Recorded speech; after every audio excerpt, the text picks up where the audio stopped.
এই যোৱা নিশা আপোনাৰ নাহৰবাৰী বাগানলৈ হাতীজাক আহি আছে বুলি খবৰ পালোঁ আৰু মই বাতৰি সংগ্ৰহৰ বাবে গৈছিলোঁ।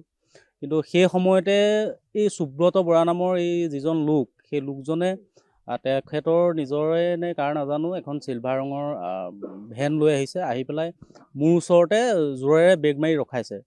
মই ভাবিছোঁ যে চিনাকি মানুহ, যিহেতু মোৰ চিনাকি মানুহ, মোৰ ঘৰৰ পৰা মাত্ৰ 1.5 কিলোমিটাৰমান আঁতৰত তেখেতৰ ঘৰ, গতিকে তেখেতে চিনাকি মানুহ, মোক ক'লে গাড়ীত উঠা, জোৰতকৈ কৈছে অলপ। মই তেতিয়ালৈকে এইখিনি যে হ'ব মই ভবা নাই। মই ক'লো যে মই গাড়ীত নুঠোঁ, মই হাতী আহি আছে, নিউজ ল'ম, আৰু মই মানুহ এজনলৈ ৰৈ আছোঁ বোলো, তেখেত ঘৰলৈ আহি আছে। তেওঁ মানে গাড়ীৰ পৰা হঠাৎ নামিলে, মোক টেটু চেপা দিছে, অলপ জোৰেৰে ধৰিছে, তাৰ বাবে এতিয়া মই কথা ক'বলৈ অকণমান অসুবিধা পাই আছোঁ। তাৰপিছত জোৰে ধৰি পেলাই অলপ মানে তোক মাৰিয়ে পেলাওঁ কিবা তেনেকুৱা ধৰণৰ অলপ মন্তব্য ক'লে। কোৱাৰ পিছত মানে 10 মিনিটমানৰ পিছত তেখেতে গাড়ীৰ পৰা তেওঁ ভেনখনৰ পৰা কুকুৰি উলিয়াই আনিছে, উলিয়াই আনি মোৰ ডিঙিত লগাইছে, তোক মাৰিয়ে পেলাম, এনেকুৱা ধৰণৰ কথা। তাৰপিছত মানে এই নচুৱাইছে আৰু খুকুৰি নচুৱাইছে। এইটো আপোনাৰ যোৱা 5 অক্টোবৰ তাৰিখে বীৰ লাচিত সেনা অসমৰ মূৰফুলানি শাখাই 2খন অবৈধ কাঠভৰ্তি বাহন জব্দ কৰিছিলে। আৰু সেই বাতৰি আমি সকলোৱে, নুমলীগড়ৰ সাংবাদিকসকলে সকলোৱে সবিস্তাৰে প্ৰচাৰ কৰিছিলোঁ। কিন্তু সেই ঘটনাৰ পাছত এতিয়া তেখেতৰ সেই 2খন গাড়ী আচলতে তেখেত জড়িত আছে বুলি কৈ আছে তেখেতেতো কৈ থকা মতে তেওঁ এজন সদস্য হেনো।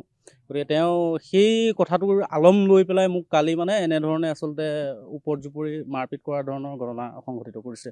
পুলিচে ইতিমধ্যে মই এজাহাৰ দিছোঁ বগীজান থানাত, আৰু পুলিচ ইতিমধ্যে বগীজান আৰক্ষীৰ ভাৰপ্ৰাপ্ত বিষয়াগৰাকীয়ে ৰেছপন্স দিছে আমাক, আৰু তেখেতে তদন্ত কৰিবলৈ ঘটনাস্থলীলৈ গৈছে। বাকী পৰৱৰ্তী কি ব্যৱস্থা গ্ৰহণ কৰে সেয়া তেখেতসকলেহে জানিব। আৰু মূৰফুলনি, বগীজান, ফলঙনিকে ধৰি কাৰ্বি আংলঙৰ পৰা আচলতে আমাৰ এই যিটো মূৰফুলনিৰ পৰা বগীজান ৰাস্তা, আপোনাৰ মূৰফুলনি তিনিআলিলৈকে, এইটো হ'ল এটা 1 নম্বৰ 2 নম্বৰী ৰাস্তা। তাৰমানে গোটেই চোৰাং ব্যৱসায়খিনি, গোটেই চোৰাং মাফিয়াখিনি আমাৰ ইয়াতে আছে। আপোনাৰ চোৰাং বালিৰ পৰা ধৰি কাঠ, বিভিন্ন ধৰণৰ কাঠ, আপোনাৰ চেগুন কাঠৰ পৰা ধৰি আমি বিভিন্ন ধৰণৰ কাঠৰ ব্যৱসায় ইয়াত আজি প্ৰায় 15-20 বছৰ চলি আহি আছে। যেতিয়া এখন গাড়ী ধৰা হৈছিলে বীৰ লাচিত সেনা অসমৰ তৰফৰ পৰা, তেতিয়া আমি সেই গাড়ীখন বিট অফিচাৰ শ্ৰী বিপুল বৰাদেৱক আমি মাতি আনি তেখেতক গাড়ীখন চঞ্জাই দিয়া হৈছিল। মূৰফুলনি বিট অফিচ, গতিকে তেখেত আছিলে বিট অফিচাৰ। গতিকে তেখেতৰ জৰিয়তে গাড়ীখন ইয়াৰ পৰা গোলাঘাটলৈ ৰেঞ্জ অফিচলৈ পঠিওৱা হৈছিলে। তাৰপিছত আজিলৈকে তাৰ কোনো সদুত্তৰ আমি নাপালোঁ।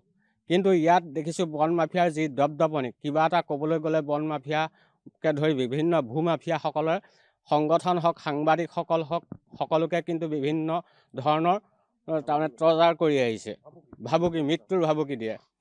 যিকোনো খবৰৰ বাবে যোগাযোগ কৰক 7099017330 লগতে 7099017110 নম্বৰত।